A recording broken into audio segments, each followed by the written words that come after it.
In Europe, England was ruled by the kings of Tudor dynasty at the beginning of 17th century.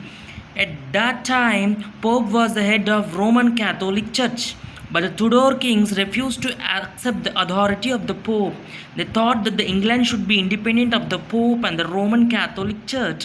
Soon another new conflict started between the Parliament and the King as to who was more powerful in the kingdom. Let us see how this conflict led to the establishment of a democratic government in Britain.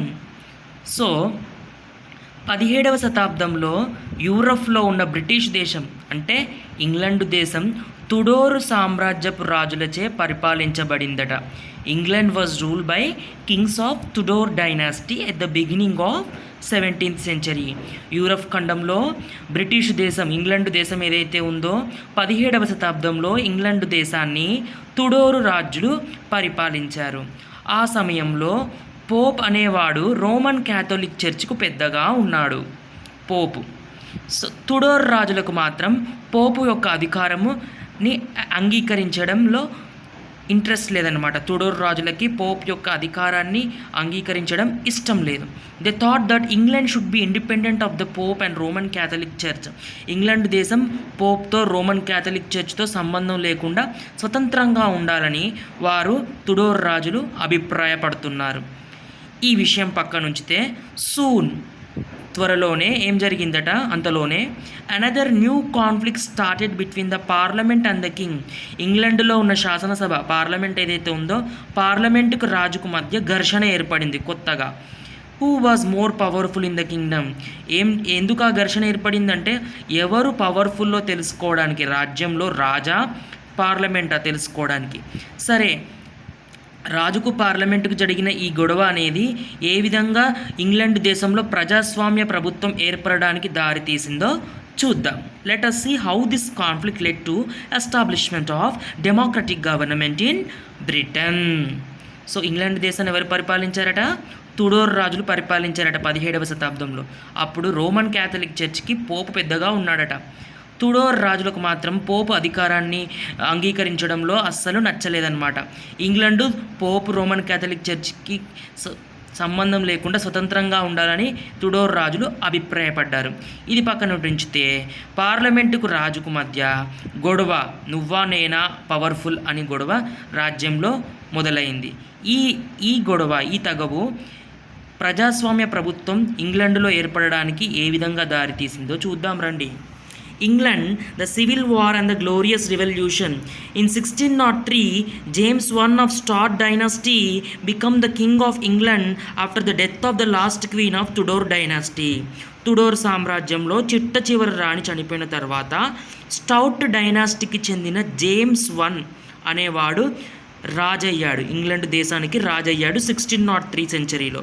The king needed the approval of this parliament to impose any tax or approve new laws. He did not want the parliament to question him. So చూడండి అమ్మా, the king needed the approval of this parliament. అయితే రాజుకు parliament యొక్క అనుమతి కావాలి. ఎందుకు? ఏదైనా tax, ఏదైనా శిస్తు కానీ పన్ను కానీ కొత్త చట్టాలు తీసుకురావాలన్నా కానీ పార్లమెంట్ యొక్క అనుమతి తీసుకోవాలట జేమ్స్ I రాజు. ఇది జేమ్స్ I రాజుకి ఎంత మాత్రం నచ్చలేదు. He did not want the parliament to question him. Parliament నేనెందుకు పర్మిషన్ తీసుకోవాలి, ఇది నా రాజ్యం అని స్టార్ట్ డైనాసిటీ రాజైన జేమ్స్ I అనుకున్నాడు. నేను ఇంతకుముందే చెప్పాను కదా, కింగ్స్కి పార్లమెంట్కి మధ్య కాన్ఫ్లిక్ట్. ఈ కాన్ఫ్లిక్ట్ ఏ విధంగా ఇంగ్లాండ్లో డెమోక్రటిక్ గవర్నమెంట్కి దారితీసిందో చెప్తున్నాను. So the king needed the approval of parliament to impose any tax or approve new laws. He did not want the parliament to question him. అయితే కింగ్కి పార్లమెంట్ యొక్క అనుమతి కావాలి. ఏదైనా ట్యాక్స్ ఇంపోజ్ చేయాలన్నా పబ్లిక్ మీద, ఏమైనా కొత్త చట్టాలు తీసుకురావాలన్నా పార్లమెంట్ని అడగాలట కింగ్. అయితే కింగ్కు మాత్రం ఇది నచ్చట్లేదు. నేనెందుకు పార్లమెంట్ని అడగాలనుకుంటున్నాడు. He did not want the parliament to question him. శాసనసభ తనను ప్రశ్నించాలని అనుకోవట్లేదు రాజు. పార్లమెంట్ తనని క్వశ్చన్ చేయడం నచ్చట్లేదు. ఈ believed that the absolute powers of the king were given by the God. రాజుకు అధికారాలన్నీ కూడా దేవుడిచ్చాడని నమ్ముతాడనమాట. ఎవరు? జేమ్స్ I మహారాజు. So the Kings rule by a divine right. రాజులు దేవుడిచ్చిన అధికారంతోనే రాజ్యాన్ని పరిపాలిస్తారు. పార్లమెంట్తో ఎలాంటి అనుమతులు అవసరం లేదు రాజుకు అని నమ్ముతాడు. This was call the divine right theory. ఈ థియరీనే జేమ్స్ వాన్ ఏమంటాడంటే డివైన్ రైట్ థియరీ, దేవుడిచ్చిన అధికారంగా చెప్తాడనమాట. Therefore he believe that king should not be control by the parliament. ఈ థియరీ ప్రకారం ఏమంటాడు రాజ్ అంటే, ఈ బిలీవ్స్ దాట్, అతను ఏం నమ్ముతాడంటే రాజు ఎప్పుడైనా పార్లమెంట్ చే కంట్రోల్ చేయబడకూడదు, రాజుకు దేవుడే అధికారాన్ని ఇస్తాడు, పార్లమెంట్ ఎంత మాత్రము కంట్రోల్ చేయాలని చూడకూడదు అని ఈ థియరీ ప్రకారం జేమ్స్ వన్ నమ్ముతాడు. James one was succeeded by Charles one. Charles one dissolved the parliament for 11 years without any parliament. James one తర్వాత చార్ల్స్ వన్ మహారాజా అయ్యాడు ఇంగ్లాండ్ దేశానికి. Charles one dissolved the parliament and ruled for 11 years without any parliament. Charles one గద్దెనెక్కగానే, సింహాసనాన్ని ఎక్కగానే పార్లమెంట్ని మొత్తం మాయం చేశాడు. 11 సంవత్సరాలు పార్లమెంట్ని లేకుండా చేశాడనమాట. పార్లమెంట్ని లేకుండా పరిపాలించాడనమాట. పార్లమెంట్ని రద్దు చేసి పరిపాలించాడు Charles one. But in 1640 century he needed money to fight some wars.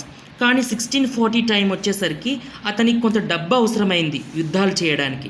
To fight some wars, he needed money to fight some wars. So he was forced to summon the parliament to grant special grants. అందుకే పార్లమెంటుకు లొంగాల్సి వచ్చింది.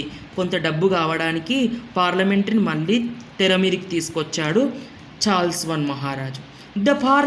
This parliament continued 1640 to 1660 century. Hence it is called Long Parliament. Long Parliament decided to control the autocracy of the king and his ministers. The parliament punished the ministers and officers of Charles I. It stopped the working of special courts created by the king. Charles I took the advantage of its differences between the parliament and tried to arrest his opponents in the parliament. A civil war started between the parliamentary party and the king's party, which lasted for 5 years. Ultimately, Charles I was defeated and executed in 1649 century, and England became a republic. Yes. So ఇక్కడ పార్లమెంట్ని మళ్ళీ సీన్లోకి తీసుకొచ్చాడు Charles one. ఎందుకంటే యుద్ధానికి కొంత డబ్బు అవసరమైంది, parliament అయితే కొంత డబ్బు ఇస్తుందనే ఉద్దేశంతో పార్లమెంట్ని మళ్ళీ సీన్లోకి తీసుకొచ్చాడు. మొన్నటిదాకా పార్లమెంట్ని డిసాల్వ్ చేశాడు. సో 11 years దాకా డిసాల్వ్ చేసి మళ్ళీ పార్లమెంట్ని తెర మీదకి తీసుకొచ్చాడు. ఈసారి వచ్చిన పార్లమెంట్ ఎక్కువ కాలం కొనసాగింది. 1640 to 1660 అంటే 20 years కొనసాగిందేమో. అందుకే దీన్ని లాంగ్ పార్లమెంట్ అంటారు. లాంగ్ పార్లమెంట్ ఏం చేసిందంటే రాజుని మళ్ళీ కంట్రోల్ చేయడం స్టార్ట్ చేసింది. It decided to control the autocracy. So long parliament శాసనసభ ఏం చేసిందంటే it decided to control the autocracy of the king and his ministers. రాజులు అతని మంత్రులని కంట్రోల్ చేయడం స్టార్ట్ చేసిందనమాట. The parliament punish the ministers and officers of Charles one. Charles one యొక్క మంత్రులని, ఆఫీసర్లందరినీ పార్లమెంట్ పనిష్ చేస్తుంది, శిక్షిస్తుంది. It stopped the advantage of it's differences with the parliament and tried to arrest opponents in the parliament. Charles one ఏం చేశాడంటే, Charles one కూడా ఏం తక్కువ కాదు, చార్ల్స్ వన్ కూడా పార్లమెంట్తో ఉన్న అతని పార్లమెంట్ యొక్క మెంబర్స్ని, అపోనెంట్స్ని అందరినీ అరెస్ట్ చేయడం స్టార్ట్ చేశాడు. ఈ విధంగా ఒక సివిల్ వార్, అంతర్యుద్ధం అనేది మొదలైంది. Started between parliamentary party and kings party. రాజు పార్టీకి మరియు పార్లమెంటరీ పార్టీకి మధ్య ఒక యుద్ధం లాగా మొదలైందనమాట, civil war. Each lasted for 5 years. 5 సంవత్సరాలుగా ఇది కొనసాగిందనమాట. Ultimately Charles one was defeated. Finally, what happened in this conflict between the parliamentary party and the king's party? Charles I got defeated in the civil war and executed in 1649 century. Charles వన్ని execute చేశారంటే ఉరితీశారు in 1649 century and England become republic. Charles వన్ని ఉరి తీయడంతో England గణతంత్రంగా మారింది. It become republic country. Monarchy was abolished. రాచరికం అనేది అంతమైపోయింది. ఇంగ్లాండ్ దేశం రిపబ్లిక్గా మారింది. అయితే however this experiment of republican government was not very successful. So ఏదైతే ప్రయోగం ఉందో గణతంత్రంగా మారడం ఇంగ్లాండ్ దేశం అనేది వాజ్ నాట్ వెరీ సక్సెస్ఫుల్. ఇదేమి సఫలం కాలేదన్నమాట. 3 నాళ్ళ ముచ్చటగానే ఉండిపోయింది. And did not lost long. ఎక్కువ కాలం నిలవలేకపోయింది. మళ్ళీ ఏమైందట, మళ్ళీ in 1688 century, William of Orange and his wife Mary, granddaughter of Charles I, were invited by 1688లో ఏం జరిగింది, విలియం ఆఫ్ ఆరెంజ్ అనే వ్యక్తి, అతని భార్య మేరీ ఎవరు? చార్ల్స్ వన్ యొక్క మన్మరాలు, గ్రాండ్ డాటర్ అనమాట. చార్ల్స్ వన్ ఎవరైతే ఉరి తీసాం కదా, అతని మన్మరాలే మేరీ.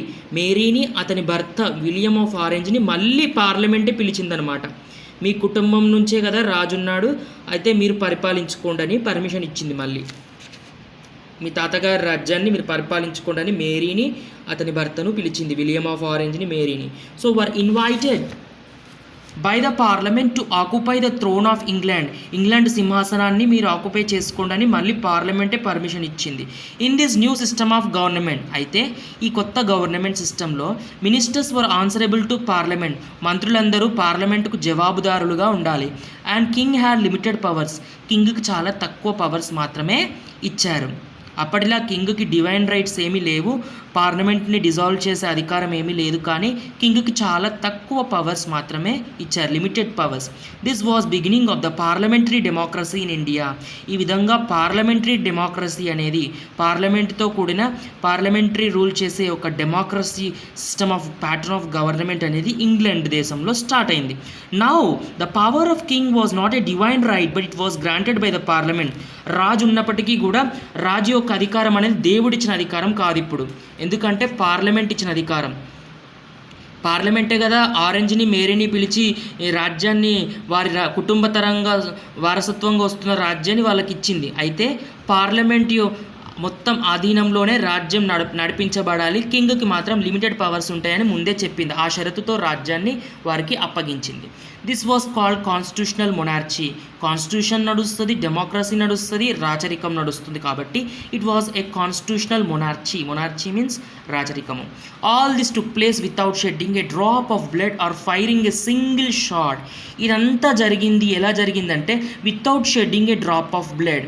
ఈ రాజ్యాన్ని వారికి తిరిగి ఇవ్వడము, ఇదంతా కూడా ఒక్క రక్తపు బొట్టు చిందించకుండా జరిగింది. All this incidents took place without shedding a drop of blood. ఒక రక్తపు బొట్టు కూడా చిందించలేదట. Or firing a single shot, ఒక తుపాకీ గుండు కూడా కాల్చకుండానే మొత్తం శాంతియుతంగానే జరిగింది. దిస్ ట్రాన్స్ఫర్మేషన్ ఏదైతే